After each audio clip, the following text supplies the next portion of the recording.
Remu, have you ever thought about what happens to the people left behind after you die? Oh, you're not acting right now. But maybe you've never seriously thought about it. How naive. That naivety of thinking is what plunges the people left behind into hell. The government and experts will never talk about this, but there are many people who are in despair because they don't have anything to sort out. People think that job hunting is about throwing things away, but that's a big mistake. Today's theme is about that. Be thanked by the people left behind. I'll introduce you to 7 things you should leave behind. Be thanked for leaving behind. It's kind of surprising since I used to only think about throwing things away. Listen, job hunting isn't for yourself. It's a last act of kindness to make sure the people left behind don't have any trouble after you've passed away. A last act of kindness. Somehow, my image of job hunting has changed 180 degrees. If you watch this video to the end, you'll take the first step toward job hunting that won't make you resentful. And you can start preparing today so that the people left behind will say thank you. I'll explain it in an easy to understand way, so don't miss it. By the way, is sorting out unwanted items really that difficult? How is it different from just cleaning up? It's completely different. When someone passes away, the bereaved family has no time to grieve and are instead overwhelmed with a huge amount of paperwork and tidying up. After running around for days to government offices, banks, and insurance companies, and finally getting the documents together, they are met with a single, "There are some issues with these documents. This hell awaits." Just hearing about it makes me dizzy. There really is no time to grieve. Even the precious time they have to mourn the person is taken away by tedious procedures. There is nothing more sad than this. That's why it's important to prepare a path for those left behind. It's like giving someone who is groping in the dark a pocket scroll. If there is a path scroll, those left behind can live without getting lost. That's what it means. Now, the first thing I'll introduce is the key that Remu's house always has. You might have thought it was just one key. But if you don't have the key, you could lose 100,000 yen in your own money. What? 100,000 yen for one key? Isn't that a big deal? Even if you lose it, you can just make a fateful decision. You're being too optimistic, Remu. That might be true for a house key, but the problem is other keys.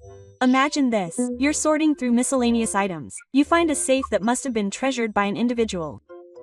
But you don't know the key or the dial number. What would you do, Remu? It's sad, but you have no choice but to break it. Of course, you can't dispose of it without knowing what's inside. The cost of unlocking or destroying a safe varies greatly depending on the type and situation, but it's not uncommon for it to cost anywhere from tens of thousands of yen to over 100,000 yen. Even if you search for a locksmith online, get a quote, arrange a date, and finally get one to come, you may be told that there will be an additional charge because it's a special type. This is an extremely painful expense for the bereaved family. Oh man, that must be tough.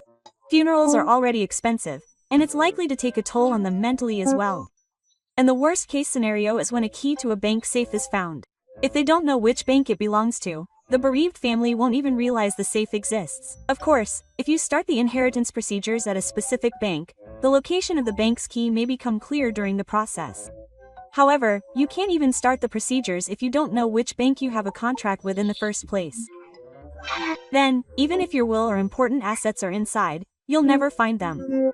That's why it's effective to leave a note indicating which bank the key belongs to. How exactly should I do this? Just collect them? First, put all the keys in the house together in a key case or something. Then put a tag on each key. Keys to your parents' house, key to the safe, bank key, and so on. I see. Then you can tell at a glance what key it is. You could also write the safe style number on the back of the tag. It's best to store it with the keys on a separate note.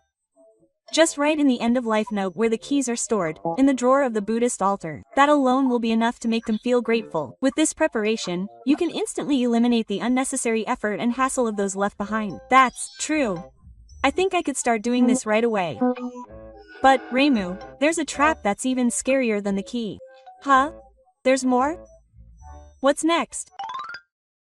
The key is a visible trap on the rocky outcrop. But what's even scarier is the invisible contract left behind by the individual. An invisible contract? That sounds really creepy. Remu, that Wi-Fi router you have at home? Is that really yours? Huh? What do you mean? Of course I'll sign up at the store and... Wait. Isn't that a rental item? If you throw it away, the person left behind will be charged tens of thousands of yen in compensation. Oh, now that you mention it, I think I was told I had to return it after canceling the contract. The bereaved family doesn't know what is personal property and what is rental. That's why they throw the Wi-Fi router in the trash. And then, a few months later, when they've forgotten about it, they suddenly receive a ridiculous bill from the rental company demanding 30,000 yen in damages for not returning it. Yikes, that's too scary. It's a bill based on a legitimate contract, so there's no way they can refuse to pay. But the really scary part starts here. It's still a woman's mouth when it comes to rental items. What if there's more to it? What if an individual becomes a guarantor for someone else's debt? A. Guarantor? How can you keep quiet about something so important? Maybe a close friend or relative asked you to do it and you couldn't refuse. And if the organizer gets involved, the person left behind will suddenly be hit with a debt obligation of several million or tens of millions of yen. You'll lose your house and land, and instead of enduring it, you'll end up hating the individual. There's no greater tragedy than this. That's why the second thing you'll be grateful for is a list of contracts. On the list, write down not only the positive assets but also all the negative contracts. What exactly should you write down? Just write a squid on a single piece of paper. Write down 4 items: rental items, loan contracts, guarantor contracts, and subscriptions. For rental items, write the company name and contact information. For loans, write the financial institution and remaining details. For guarantors, write the other party's name and contract details. For subscriptions, write the service name and how to cancel. Just by writing this down, you'll be able to calmly make the important decision of whether or not to renounce the inheritance. If you find that there are clearly a lot of negative assets, you need to consider renouncing the inheritance within the 3-month maturity period from when you learned of the inheritance.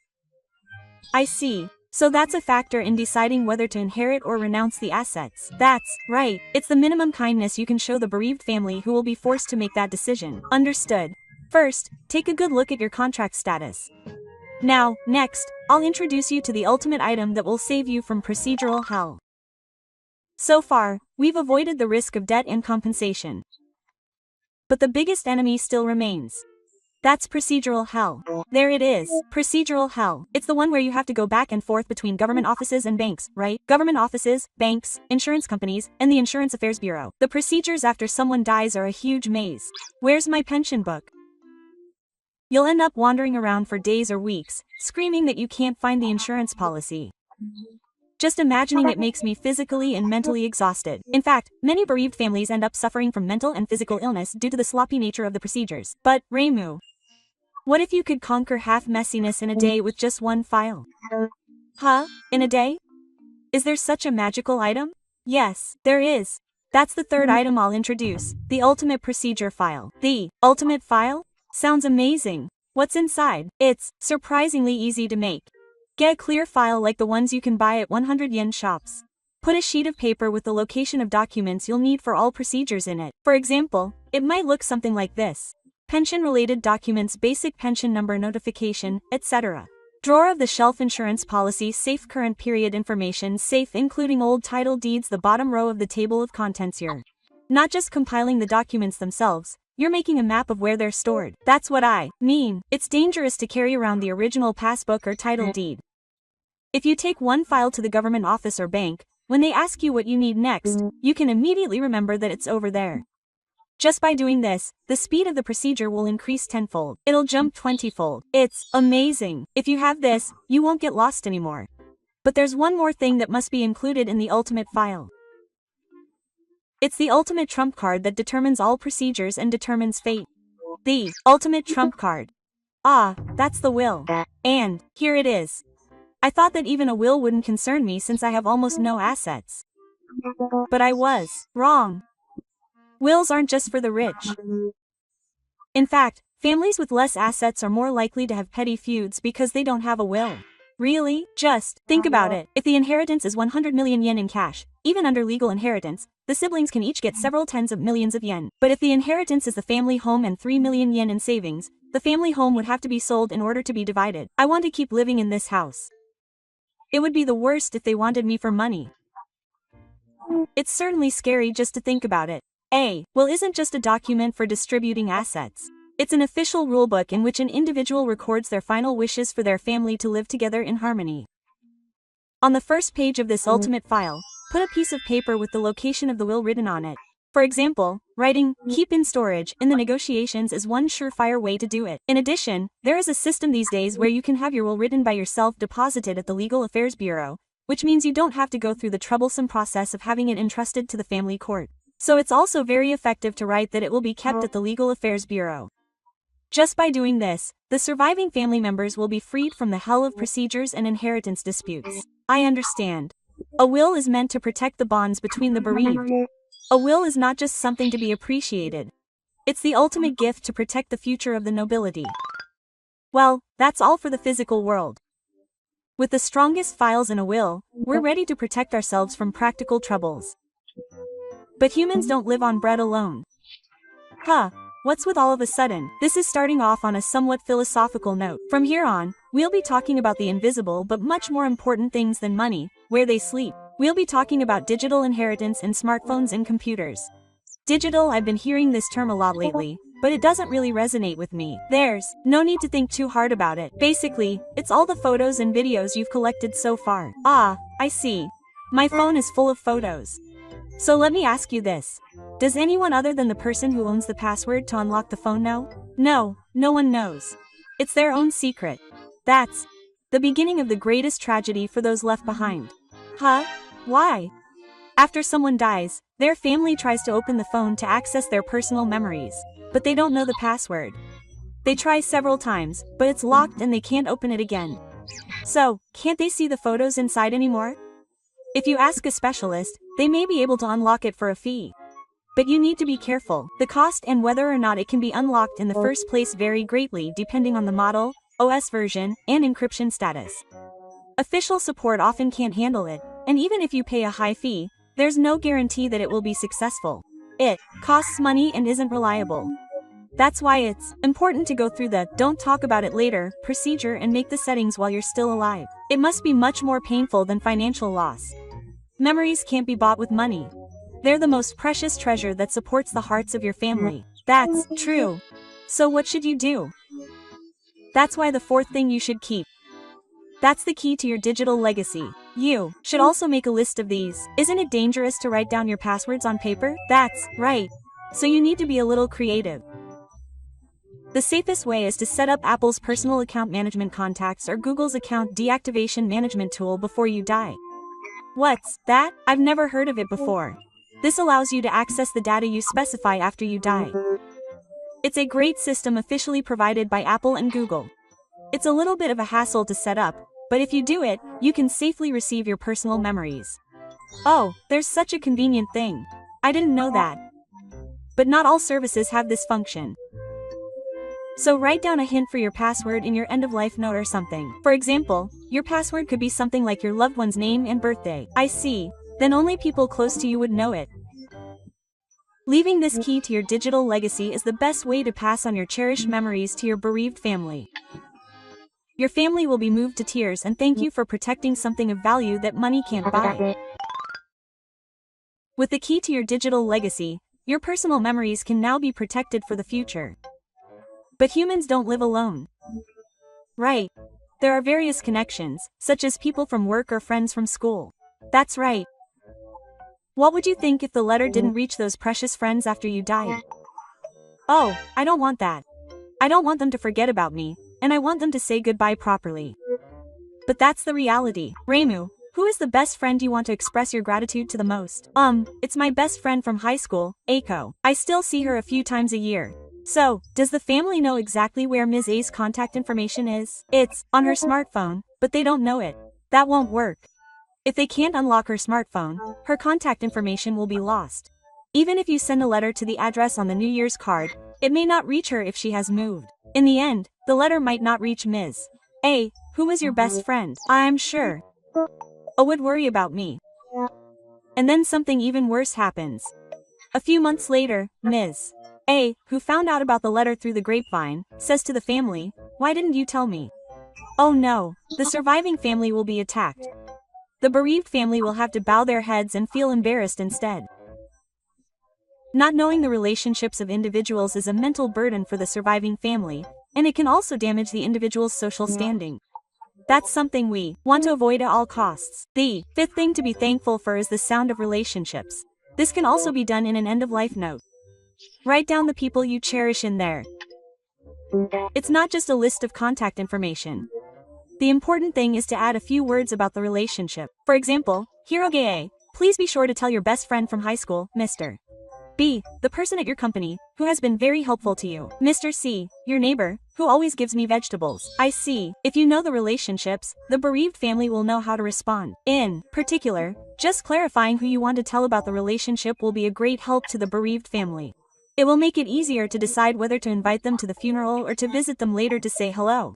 This notebook is not just a mere communication. It is a handover document to pass on the important relationships you have discovered to the bereaved family. This alone protects the reputation of the individual and the family. The bereaved will be truly grateful for your deep consideration. Now that the transfer of relationships is complete, we are finally at the end. From here on, we will talk about how to deal with the things that take up a lot of time when sorting through unwanted items. Just imagining cleaning up your family home gives you a headache. Especially troublesome are mementos such as albums and letters. I understand. If you start looking through each item one by one, you won't be able to make any progress. But that's not all. There are more serious issues. The most painful emotion when sorting through unwanted items is guilt. What is it? Guilt. It's the intense guilt of throwing away something that was important to the individual. Decades worth of albums, cardboard boxes full of letters and diaries. When faced with these, the bereaved think, if I throw these away, I'll be punished.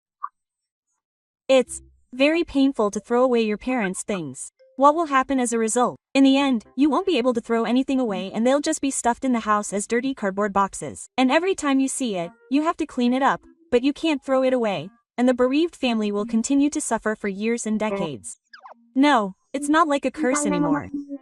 That's why there's a sixth thing to be grateful for. It's the best version of memories that you create yourself. A best version of memories, like a music album. That's right. Become the producer of your own life. From the thousands of photos, choose just 100 that are the best. From the mountains of letters, ask the bereaved family to call you. Pick out only the ones who are good at suits. Then put them all together in a box, writing, a best version of memories. Attach a message to the box that says, the contents of this box are my treasures. I will dispose of everything else without hesitation. Quote. What do you mean? That would be the greatest wealth for the family. When an individual says it's okay to throw things away, the bereaved family feels that intense guilt. If your mother says so, they can organize things with a positive attitude. The greatest kindness is to not keep too many mementos. Let go of the guilt of throwing things away. This is the ultimate and deepest compassion that will lighten your heart. Okay. I'll try to make the best version of my life too. Now, here's the last item. Listen carefully. If you put the 6 items I've covered so far into practice, you should be free from a lot of hassle and trouble. But Reimu, if you don't have the 7th item I'm about to tell you about, all your efforts up to this point could be for nothing. Huh? Is it that important? It's a double-edged sword that can be the most direct gift to help the bereaved, but at the same time, it can also be the worst bomb that can destroy them. Yes, the last topic is money. Money. As expected, we've come to a very raw topic, but don't look away. Immediately after a death, the bereaved have no time to grieve and are hit with a rush of expenses such as funeral expenses. First, there's the final payment to the hospital, and then the funeral expenses. The costs vary greatly depending on the type of funeral and the region. But for a typical funeral, it can cost from a few 100,000 yen to, in some cases, 2 million yen. I can't come up with that much money right away. But that's not all there is to pay. There's the temple's funeral expenses, the return phone calls, and the government's fees. Money just keeps coming out like a broken faucet. In such cases, when the financial institution becomes aware of the death, deposits and withdrawals from the individual's account are usually stopped. There are cases where the heirs can claim up to a certain amount under the provisional payment system for inheritance money. But since it is a certain amount, it is not always possible to cover the entire amount of a sudden large expense immediately. It's terrible. It's their own money, but they can't use it freely right away. That's why, cash that can be used immediately can be a lifeline to support the hearts of the bereaved family who are feeling a little dejected. If the family home is on the verge of becoming a garbage dump and you live far away and don't have time to clean it up, if there is money left over from the individual, it can reduce the burden on the bereaved family and give them a peaceful option to ask a professional to do it. Money is also necessary to create peace of mind and options. But Reimu is the real horror of this story. Money left with good intentions can turn siblings who were close until yesterday into beasts who hate each other. This happens somewhere in this country every day. I've seen it on the news. I've been taking care of my father at home for many years. It's only natural that I get more. What are you talking about, brother? The law should be equal. You weren't home when the caregiving was tough. If it weren't for us, you would have been in a facility a long time ago. People change when money is involved. Family bonds built up over decades can easily crumble. Do you want to see those left behind fighting like that? Absolutely not. That's all I want. Then there's only one thing you need to do. Don't leave only money. Money is the ultimate talisman that records your thoughts. In other words, you absolutely must leave a will, as I mentioned in 3. Also, why is a will so important when it's paired with money? Listen carefully. If there is no will, the inheritance will be distributed mechanically according to the law. There is not a single millimeter of room for personal feelings or thoughts about the bereaved family. I want to leave a larger amount to my eldest son, who has cared for me for many years. Even if I think that way, my feelings will be completely ignored, and that will create unhappiness. And if there is no will, it will become a trigger for conflict. Such feelings will in turn become the source of conflict. That's why you write a will. Here, you can write not only how to divide your assets, but also why you divided them that way and express your gratitude to your family as a silent matter. To my eldest son, thank you so much for living with me for so long. We were able to protect this house together. I'm glad you always cared about me even though you were far away. No one can complain about that, right? Isn't that right? A will is not just a legal document. It allows the surviving family to hear the true feelings of the individual. It is the last and best letter.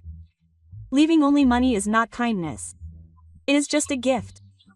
Only when it is left in a way that there is no conflict can money become true kindness. Understood. I will definitely prepare the money and the will together. Yes, promise me. The surviving family will express their deepest gratitude for your deep feelings.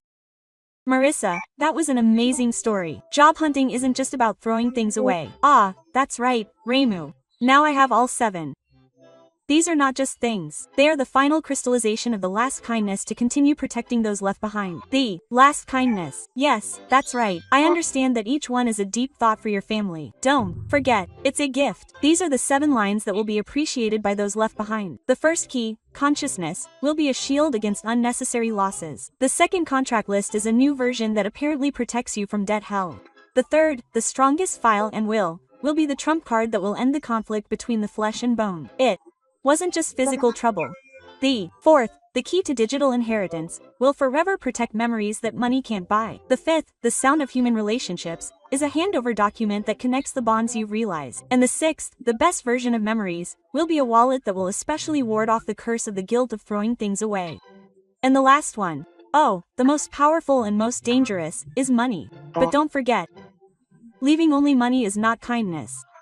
It's just a gift. Only when it's paired with a will that records the feelings behind why you divided it up can money become true kindness. Understood, Marissa. I'll start preparing today. I want you to say, thank you, from the bottom of your heart. That's fine, Reimu. The real goal of job hunting is not a peaceful end. It's for the people left behind to be surrounded by personal love and to live their lives with their heads held high. I'll continue to provide useful information for the elderly on this channel, so I'd be happy if you'd subscribe to it. Just watching the videos can relieve the anxiety of being an elderly person. That's right. See you in the next video. Thank you for watching.